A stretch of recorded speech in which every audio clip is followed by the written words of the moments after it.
All right, today's lesson we're going to be using the law of sines to solve oblique triangles. Okay, so it's important to understand what an oblique triangle is. That is referring to a non-right triangle. So first thing I need you to understand is that you're only going to use the law of sines when it's a non-right triangle that you're working with. If the triangle is right, you don't need the law of sines. Okay.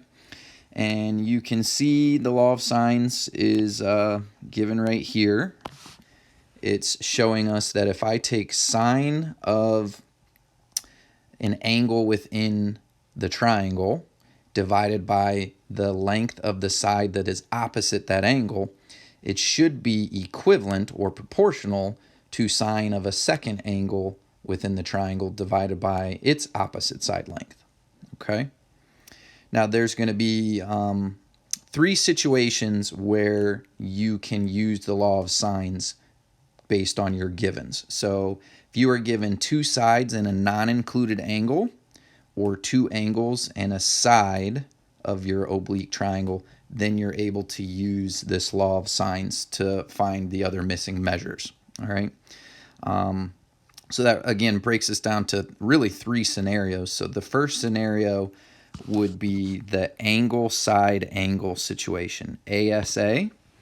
The order of the letters matters here. The fact that I've put S in the middle means that the side length that we would be given is in between. It's the included side length between the two angles that are given. The next scenario would be in the angle side situation. That's AAS. So notice the S is at the end here, implying that the side that we are given is not included between the two angles that we're given. Okay? And then the last scenario is the side angle situation, SSA. Again, the order matters here. The fact that we're putting A at the end tells me that A is not an included angle between the two sides that are given. So side angle means two sides given and a non-included angle. Okay? So we're going to first look at the scenario of an angle side angle situation. It says to find sides B and A if angle A equals 110 degrees, angle B equals 20 degrees, and side length C is 25 meters. So let's just first use the picture here to fill in the givens. Okay, right here we're told is 110 degrees. Right here is 20 degrees. And then right here is 25 meters. Okay, so notice that this side length that is given is in between the two angles that were given. So this is an angle side angle scenario. Okay. Now I can very quickly reason out the third angle within this triangle because I know that the sum of my three angles has to add up to 180 degrees. So if I take 110 plus 20, that is 130 degrees. I subtract that from 80. That tells me the measure of angle C is 50 degrees. All right, so now I'm able to find the other two side lengths here using the law of sines. I cannot use Pythagorean theorem or SOHCAHTOA here. I have to use law of sines. So let's go after side length A first. Law of sines would say that sine of the measure of angle A, which is 110 degrees, if I were to divide that by the side length A, that would equal, now the other half is going to be based on my givens here. I'm going to have to use angle C and side length C in order to set up a proportion here that I'm able to solve for. So I'll have sine of the 50 degrees divided by the side length that's opposite of it, which is 25. Okay. All right, so now I'm simply going to solve the proportion by cross multiplication. That's going to lead me to A times sine of 50 degrees is equal to 25 times sine of 110 degrees. And I can very quickly solve for A if I divide both sides by sine of 50 here. Wipe those out, and this would be an appropriate time to use your calculator. And just make sure you're in degree mode. So you're going to type in your 25 times the sine of 110 degrees first, and then divide that by sine of 50, and you should end up with around 30.7. And this is a side length where the units are meters. Okay. All right, now let's go after the measure of side length B. Law of sines would look like sine of 20 degrees, which is the measure of angle B, divided by the unknown side length B, equals, and now I have the option, I could use angle A and side length A now that I've solved for those, or I could stick with angle C and side length C. I think it would be better to use angle C and side length C because those are exact values, whereas my value for side length A is a rounded number, okay, which would lead me to a further rounding error when I solve for B. So I'm just going to set this equal to sine of 50 divided by 25 again. And solve the same way, cross multiply.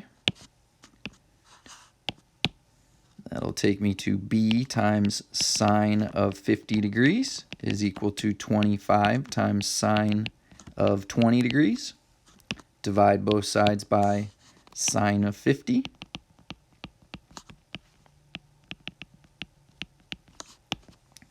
Wipe out. And once again, calculator time, 25 times sine of 20. Divide that by sine of 50. And I'm ending up here with 11.2 approximately. That's 11.2 meters. All right, notice that after I have side length B, I know all measures of this triangle. The triangle is completely solved. All right, now let's move on to example 2. This time I am given the measure of angle A to be 125 degrees. I'm given the measure of angle B to equal 30 degrees. And I'm given the measure of side length B to be 25 meters. All right, so this time the side that I am given is not included between the two angles that were given, okay? That would be a non-included side. So this would be known as the angle side situation, okay? But you can see this is going to work out fairly similar to the last example in that because I was given two angles right away, I can find the third angle by just using the fact that my three angles add up to 180. So 125, if I add that with 30, that's going to give me 155 degrees. Subtract that from 80, and we're working with a 25-degree angle for C here. Okay. All right, so now let's go after, we're going to go after side length A here. Law of sines would take sine of angle A, which is 125 degrees, divided by that unknown side length. And I'm going to have to equal it to sine of angle B, which is 30 degrees, divided by side length B, 25. And you can see this will, again, work out very similar to the last example here. A times sine of 30 is equal to 25 times sine of 125. Divide both sides by sine of 30.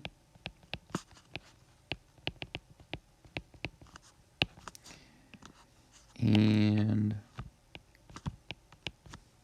Calculator time once again. 25 times sine of 125 divided by sine of 30.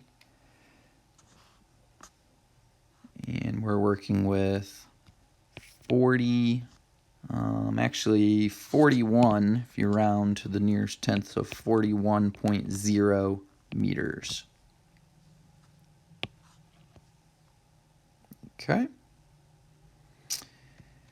All right, now let's go after side length C. So I'm going to take sine of the angle that's opposite that, 25 degrees, divided by side length C. I'm going to set that equal to sine of 30 degrees divided by 25.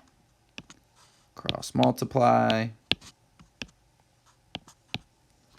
C times sine of 30 degrees is equal to 25 times sine of 25 degrees. Divide both sides by that sine of 30.